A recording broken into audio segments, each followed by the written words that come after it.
నేటి వరకు ఆయన హత్తుకున్న వారు సజీవులై ఉన్నారు అని వాక్యంలో ఉంది. చెప్పండి, ఆయన హత్తుకున్న వారు నేటి వరకు సజీవులై ఉన్నారు. ఆయన హత్తుకోండి, మీకు ఎప్పుడూ జీవం ఇస్తాడు ఆయన. దేవునికి మహిమ కలుగును గాక. ప్రియులారా గమనించండి, ఫిలిప్పి చదివారు మీరు 2:12, మర్చిపోకండి. హల్లెలూయా. మీరు రక్షణతోనూ భయముతోనూ వణుకుతోనూ కొనసాగవలెను. చెప్పండి, పక్కన ఉన్న వారికి చెప్పండి, నీవు రక్షణతోనూ భయముతోనూ వణుకుతోనూ కొనసాగవలను, దేవుణ్ణి హత్తుకొనవలను. ఈ లోక సంబంధమైన పారంపర్య ఆచారములు, పితరుల యొక్క ఆచారములను విడిచిపెట్టవలను. దేవుని స్తోత్రం. పితరులు అంటే మన తర్వాత ఇంకో తరం వస్తుందా, వాళ్ళు పెట్టుకుంటలేదా, వాళ్ళు ఉండలేదా, ఇవన్నీ ఎందుకంట? హృదయము అసలైంది ఇందులో దేవుడికి చోటు లేకుండా ఇవన్నీ ఎందుకు చెప్పండి? ఈ అలంకరణలు పెట్టుకుంటావో పెట్టుకోపోతావో నీ ఇష్టం అది, కానీ ఏది శుద్ధిగా ఉండాలి? హృదయము. చెప్పండి, హృదయం శుద్ధిగా ఉండాలి. దానికోసం మళ్ళీ కొట్లాటలు, ఆ మతం ఈ మతం, ఏళ్ళో వాళ్ళ మతం ఫస్ట్లో ఉందా చెప్పమ్మా? ఏరి ఉన్నవాళ్ళు ఇద్దరే కదా, ఆవలో. వాళ్ళకి ఇంక మతం ఏంటి, వాళ్ళకి కులం ఏంటి? ఏమీ లేదు. కాబట్టి ప్రారంభం నుంచి ముగింపు దాకా అన్ని విషయాలు కూడా కూలంకుషముగా మనము ప్రభు పాదాల దగ్గరికి వచ్చిన ధ్యానం చేయటానికి దేవుడు మనకి పరిశుద్ధ గ్రంథాన్ని ఇచ్చాడు. దాన్ని చదవకుండా వినవో చదవో అర్థం చేసుకో. ఏది సులువుగా అయిపోద్దో కీర్తనలో, ఏది సులువుగా ఉంటుందో సామెతలో, ఈ రెండు చదివి మిగిలిన ఏం చేస్తా, దేవుడా నువ్వే చూసుకో అంట. 66 పుస్తకాలు చదవండి, దీనికి సంబంధించిన భక్తుల జీవిత చరిత్రలు చదవండి, బాగా ధ్యానించండి, ధన్యం చేసుకోండి జీవితాన్ని. చాలా బుక్స్ నేను చదివాను, పుస్తకాలు చదవాలి, భక్తుల జీవిత చరిత్రలు, మిషనరీల పుస్తకాలు చదవాలి. హల్లెలూయా.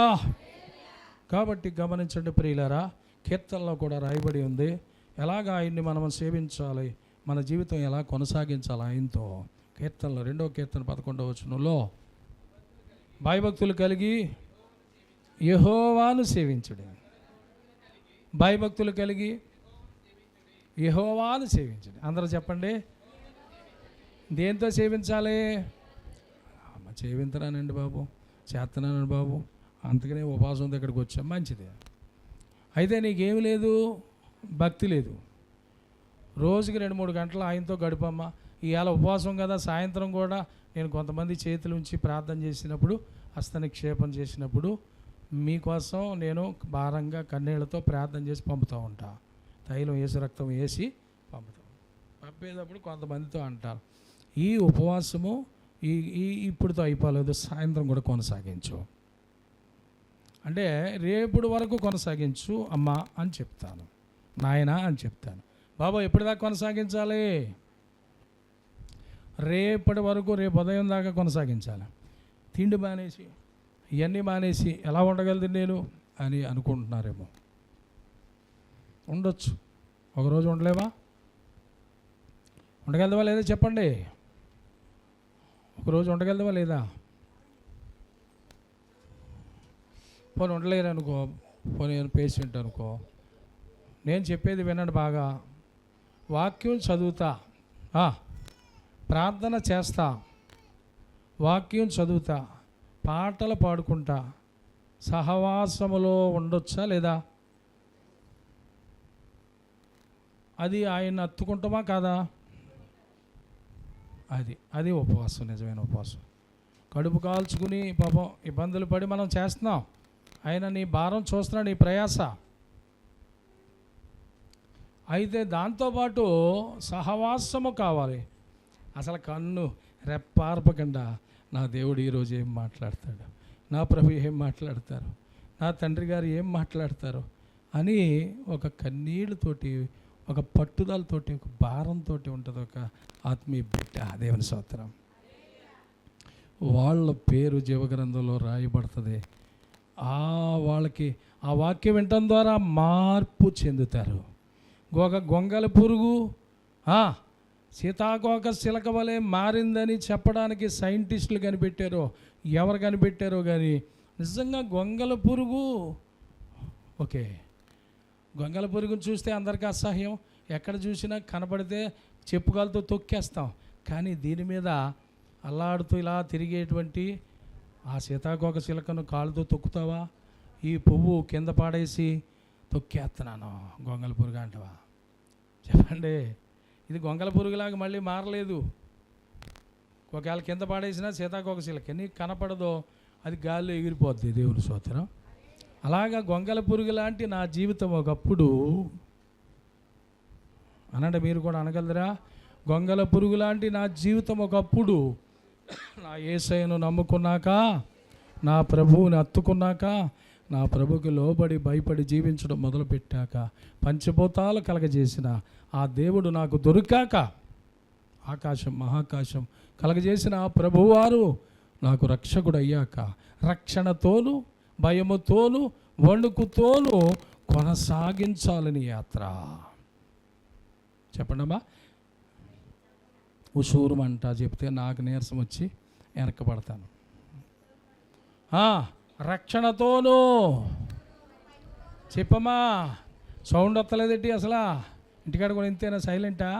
రక్షణతోనూ. బాగా సైలెంట్గా ఉంటే పిల్లలు ఆడిస్తారు మనల్ని. చేత గద్దించేటప్పుడు ఏం చేయాలి అన్నావు అనుకో, కళ్ళెర చేశాను అంటారు. అది దానికి గారం పెడుతున్నావా? నెత్తెక్కుతారు. చెప్పండి, ఎవరు నెత్తి? పాస్టర్ గారు మీరు చెప్తున్నారు, మీ నెత్తి. నా నెత్తి ఎందుకు ఎక్కుతారు? నువ్వు గారం పెడుతున్నావు, నీ నెత్తి ఎక్కుతారు. గద్దించేటప్పుడు గద్దించాలి. బెత్తం వాడేది ఎప్పుడు? బెత్తం వాడవలెనని బైబిల్ చెబుతుంది. బెత్తం వాడకపోతే ఏమవుద్దంట? వాళ్ళు పాడు చేసిన వ్యక్తికి అవుతాను.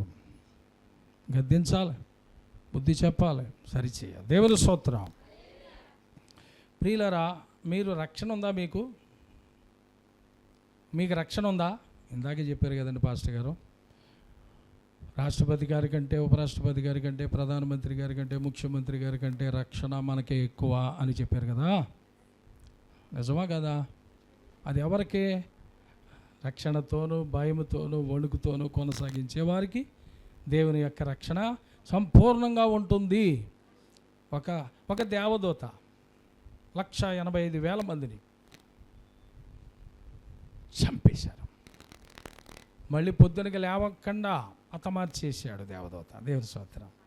ఎంతమందినమ్మా? మహాసైన్యాన్ని, యుద్ధ వీరులు వాళ్ళు. 185,000 మంది సైన్యాన్ని ఒక దేవదూత చంపగలిగిందంటే, ఆ దూత నీకు రక్షణగా ఉందంటే, మరి అంతకంటే రక్షణ ఇంకెవరిస్తారు చెప్పండి? నేను చెప్పింది అర్థమైందా లేదా అప్పారావు? 185,000 మందిని చంపగలిగిన ఒక దూత నీకు రక్షణగా ఉందంటే రక్షకుడు నీతో ఉన్నట్ట కదా.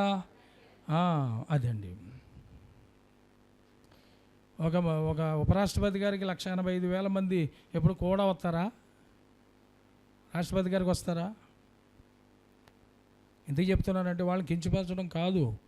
అంటే వారికున్న రక్షణ కంటే దేవుణ్ణి కలిగినటువంటి భయముతో వణుకుతో ఉన్నవారికి ఆయనతో కొనసాగుతూ ఉండాలి, ఆగిపోకూడదు. ఆ మాట ముఖ్యమే కదా. హత్తుకోవాలి. ఏం చేయాలి? కొత్తగా పెళ్ళైన భర్త భార్యలు ఏమై ఉంటారో ఎక్కడ చూసినా హత్తుకుని ఉంటారు. వాళ్ళు చూసి మనం ఏం చేస్తాం? పక్కకి వెళ్ళిపోతూ ఉంటాం. అంతే కదా. మీ అమ్మాయి పెళ్ళైనప్పుడు వాళ్ళు ఏదో హత్తుకుని చాలా ప్రేమగా సంతోషంగా ఉంటే మధ్యలోకి వెళ్ళిపోతావా? ఆగండి, ఇంత ఎక్కువ ప్రేమ మీకు ఉండకూడదు అంటవా? నేను చెప్పినట్టు వినాలి మీరు. ఇప్పుడే ఎంత ఎక్కువైపోతే తర్వాత ఏమైపోతారు అంటారా? బాగున్నారా? చిలక గోరింకలాగా ఉన్నారు సీతమ్మ గారు. భలే ఉన్నారండి జోడ. ఎలాగున్నారో చిలక? ఈ రెండింటికి ఎక్కడ కుదిరిందో మరి. చిలక పోతు చిలక, పోతూ ఆడ ఉంటాయి కదా చిలకలో. మరి చిలక గోరింకలు అన్నారేంటి? కొన్ని ఉపమానాలు మనకు అర్థమవో. ఎవడ తీసుకున్న గోతులో ఇవన్నీ బాగానే చెప్తున్నారు, వాక్యం చెబుతలేదు. వాక్యం తిరిగి చెప్పండి అన్నాను అనుకో, అసలు ఊపిరే వత్తలేదు. ఈ సామెతలు, లోక సామెతలు భలే చెప్తున్నారు. మంచిదే, తెలుసుండు. అవన్నీ బైబిల్లోయే. దేవుని స్తోత్రం. ఎవరో చెప్పండి. ఆయన గొయ్యి తీసుకున్నాడు, పడిపోయాడంటే ఎవరు తీసుకున్న గోతులో ఎవరు పడ్డారో మరి చెప్పాలి కదా. ఎవరమ్మా, ఎవరు పడ్డారు చెప్పండి. మొర్దుకైని చంపాలని ఆమాన్ అనే మంత్రి గారు కొద్దిగా సాయం పట్టాలి మీకు. ఆ ఉరికంబము ఎక్కించి చంపాలని చూశాడు. అయితే మళ్ళా ఏమైపోయిందండి కదా, అడ్డం తిరిగింది. రాజుగారు ఏం చేశారు, ఎవడైతే ఉరికంబాన్ని సిద్ధపరిచాడో వాడిని ఆ ఉరికంబం మీద ఉరి తీయించవలను రాజాజ్ఞ. అందుకని పాపం వాడు తీసుకున్న గోతులో వాడే పడ్డాడని మనం సామెతలు పెద్దవాళ్ళు ఇందులోంచి చాలా లాక్కొస్తున్నారు అనుకుంటున్నాను. దేవునికి స్తోత్రం. అదండి. కాబట్టి మాయోపాయాలు, మంత్రాలు, తంత్రాలు ఇవన్నీ ఇందులో ఉన్నాయి. అందు కూడా శకునుగాళ్ళు ఉన్నారు, గారడి విద్య గలవాళ్ళు, మంత్రజ్ఞులు ఉన్నారు.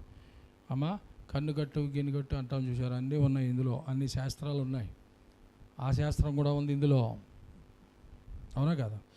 సౌలు గారు దేవుణ్ణి అత్తుకుంటాం మానేసి, దేవుణ్ణి విడిచిపెట్టేసి ఎక్కడికి వెళ్ళారు?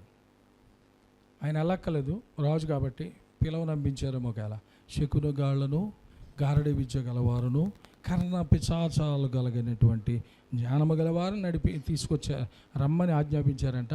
వచ్చారంట, వాళ్ళతో ఆలోచన చేశారంట. ఎవరితో చేసేవాడు అంతకుముందు ఆలోచన చెప్పండి? దేవునితోని, రక్షకుడితో. మరి ఎందుకు మారిపోయాడు అలాగా? రాజుగా అభిషేకం పొందాడు కదా, అప్పుడు కొత్త మనసు వచ్చిందా లేదా? కొత్త హృదయం వచ్చిందా లేదా? చెప్పవేంటమ్మా? వచ్చింది. వచ్చిన తర్వాత కొంతకాలం 2 సంవత్సరాలు పరిపాలన చేశాక మరి ఏం వచ్చింది? ఎందుకని దేవుడు విడిచిపెట్టేశాడు? శకునగాళ్ళ దగ్గరికి, కర్ణ పిశాచాలు గలవారు, మంత్రజ్ఞులు, వాళ్ళని కోరుకున్నాడు. దేనికి? అలాగ మన వాళ్ళు కొంతమంది చూపుడుతో వాళ్ళకి సూరంపూడి వెళ్తున్నారేంటి? కొంతమంది అసలు నవ్వుతలేదు, ఏమీ లేదు. నవ్వండి, దేవుడి సన్నిధిలో నవ్వండి. వ్యాపారం ఏంటి ఆలోచిస్తూ ఉంటావు? నవ్వేటి నువ్వు? సూరంపూడి ఎప్పుడైనా వెళ్ళావా? పక్కనే అజ్జరం ఉంది, చూపుడు తాళ్ళు, సంటిపేటల తాళ్ళు. చెప్పండి అమ్మా, ఎందుకు వెళ్తున్నారు? సౌలు పతనం అయిపోయాడని తెలీదా? ఎవరికి తెలిసింది? తెలిసి అన్నారు. మరి వాక్యం తెలవక వెళ్తున్నారా, తెలిసి వెళ్తున్నారా? అదేనండి భక్తి అన్నారు చూసారా. అది సరిగ్గా లేక ఆ టైంలో పిల్లోడికి జ్వరం అండి, కన్ను మూసిన కన్ను తెరుతులేదండి, మూలుగుడండి, సంటోడండి, మానవుడండి. నేనే తెలుగు తక్కువ పని చేశానండి. వెళ్ళిన తర్వాత పట్టుకొచ్చి ఆ తాడు కట్టాక ఏమైందండి? మోసం తగ్గుతూ మానేసి ఎక్కువైపోయానండి. అందుకని నేను ఎక్కడికి వచ్చానండి? ఇప్పుడు మీరు ప్రార్థన చేస్తారని ఇక్కడికి వచ్చాను. నేనేం చేస్తానో తాళ్ళు ఒక బ్లేడ్ ఒకటి అట్టుకొచ్చి కోసి అవతల పాడై శుభ్రం చేసి తీసుకురా, అప్పుడు నేను ప్రార్థన చేస్తాను. అయ్యి బాబోయ్ పక్కన మోసం. సో మళ్ళీ స్నానం చేయించకపోయినా తడిగుడ్డతో తుడిచేయి, దోషం పోవాలి అని ఇవన్నీ చెప్తామా మేము? అని అవసరం లేదు. చేతులు వేయగానే దేవుని హస్తం పడద్ది. ఒక్క మాట సెలవిస్తారో దేవుడు సాయం చేస్తారు. తప్పు ఒప్పుకున్నావు కదా, మళ్ళీ తప్పు చేయకుండా ఉంటావా? నువ్వు చేయవు కానీ నీ ఇంట్లో మళ్ళీ ఎవరన్నా సలహా అడిగారనుకో, వెళ్ళిపో అజ్జరం పక్కనే ఉందంటావు. అంటే నువ్వు పడ్డావు కదా, అజ్జరంలో పోటీగా ఉంటారండి పాపం వాళ్ళు. వెళ్తుంటే దారంలో వెళ్తుంటే సంటిపేటలు తీసుకెళ్తాను, అమ్మాయి ఇలా రా, ఆవిడ ఇలాగంటది, ఈవిడ ఇలాగంటది, ఆయన ఇలాగంటాడు. దేనికి? ఎదరికి వెళ్ళిపోతారేమో అని. తాళ్ళు ఇవన్నీ కూడా వాళ్ళు సిద్ధపరచుకుని రెడీగా ఉంచుతారు. కాబట్టి నువ్వు సౌలులాగా కొంతకాలం ఆయనతో నడిచి సాగలేకపోతావా? కొనసాగించు నీ యాత్ర రక్షకుడితో, భయముతో, వణుకుతో. దేవుని స్తోత్రం, హల్లెలూయా. అలాగుంటే కనుక భయభక్తులుగా ఆ ప్రభువు కోసం ఓర్పుగా మీ క్రియలు ఎలా ఉండాలంటే అండి, మీ క్రియలు ఎలా ఉండాలి? యోగ్యమైన క్రియలు, సత్క్రియలు. మందిరం కడుతున్నామన్నాం, అంతే ధారాళముగా ఇచ్చారు. కొంతమంది ఏం చేశారు? వెంటనే స్పందించారు. అది సత్క్రియ, ఒక మంచి పని. ఉండ్రాజనంలో కడుతున్నారు, ఇక్కడ అడుగుతారేంటి? అది ఇది మందే. కాబట్టి అక్కడ సత్క్రియ చేసావు నువ్వు, దాని ప్రతిఫలం దేవుడు నీకు ఇచ్చి ఉన్నారు. ఆమె సత్క్రియ కదా, మంచి పనులు అంటాం. అది ఒక మంచి పని. దేవాలయం అనేక మంది వందల మీద వచ్చినప్పుడు వారికి నీడగా ఉంది. వర్షంలో కూర్చుని మనం ప్రార్థన చేయగలవా? ఈ నీడ లేకపోతే ఎండకే తట్టుకోగలవా? కాబట్టి విశాలమైన మందిరం దేవుడు మనకి ఇచ్చాడు. 1వ తారీఖునది ప్రారంభం, సెప్టెంబర్ 1 ప్రారంభం, ఉపవాస కూటాల ముగింపు దినము. అందరికీ ఇప్పుడే చెప్తున్నాను, మీరందరూ ఆహ్వానితులే. రండి ఆశీర్వదించబడండి. దేనికి? ప్రారంభం, కొత్త మందిరం ప్రారంభం. అంటే అంతకుముందు కిటికీలు లేవు, తలుపులు లేవు, ప్లాస్టిక్ లేవు, ఏమీ లేవు, అద్దాలు లేవు, ఏమీ లేవు, ఏ పని లేదు, అలాగే వదిలేసాం. కానీ ప్రభు అంటున్నారు, ప్రారంభించు, పని ముగింపు నాదే అన్నారు. దేవుని స్తోత్రం. పట్టణంలో నాకు మందిరం వలె నేను దాన్ని కట్టిస్తానన్నారు. పట్టణంలో మందిరం, పల్లెటూరు అది. అంటే ఉన్న ఊళ్ళో పెద్ద ఊరు అనుకుందాం. ఉన్న పెద్దే కదమ్మా, నీకు తెలుసు కదా. మండలం, అందులో మందిరాన్ని దేవుడు పట్టణంలో మందిరంలా కట్టిస్తానన్నారు. అలాగే కట్టిస్తూ ఉన్నారు. ఆయనకే మహిమ కలుగును గాక. మీరందరూ కూడా దేవుడికి కార్యంలో సత్క్రియలు చేశారు. దేవునికి మహిమ కలుగును గాక. సెప్టెంబర్ 1 అనండి, అదే మనం మర్చిపోని రోజు. ప్రారంభోత్సవం చేసుకుందాం.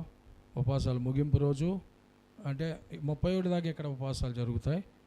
ఈ నెల ఆఖరి రోజు దాకా రోజుకు ఒక సేవకులు వస్తారు, దేవుని వాక్యం అందిస్తారు.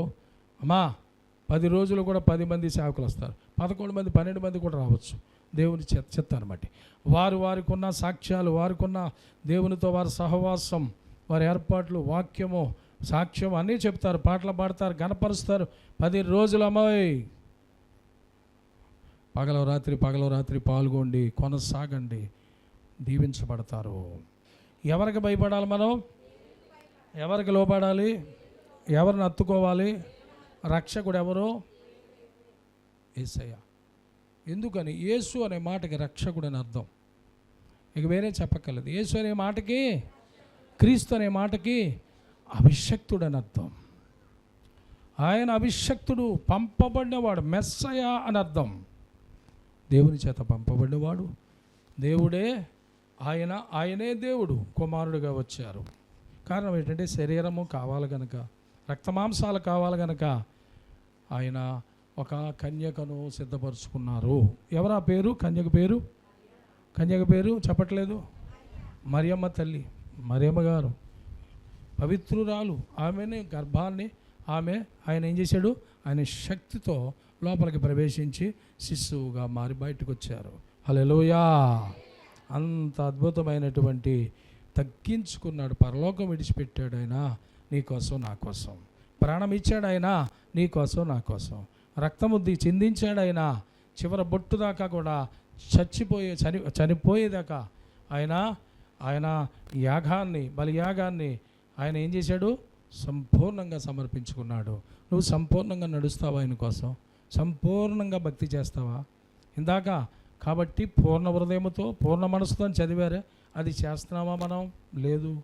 కాబట్టి చేద్దాం, కొనసాగుదాం. జీవగ్రంథంలో నీ పేరు వ్రాయబడి ఉండాలి. ప్రకటన 20:15. జీవగ్రంథమందు మీ పేరు రాయబడి ఉండాలి. గొర్రెపిల్ల యొక్క జీవగ్రంథమందు ఎవరి పేరు మరి రాయబడుతుందో వారు ధన్యులు. ఎవరి పేరైనను